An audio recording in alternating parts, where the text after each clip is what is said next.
Good morning, guys. In front of me is BLACKVIEW Tab 16, and let me show you how to change keyboard language. At first, open any area where you've got access to your keyboard, so it can be new message, new mail, or browser, whatever.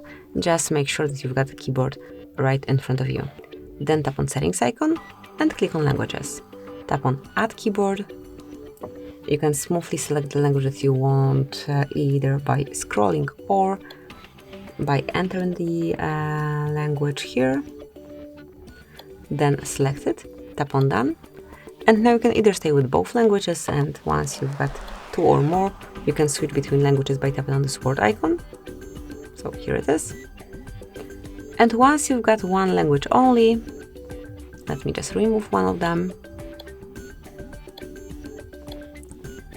You will not be able to switch between them, so the icon will disappear.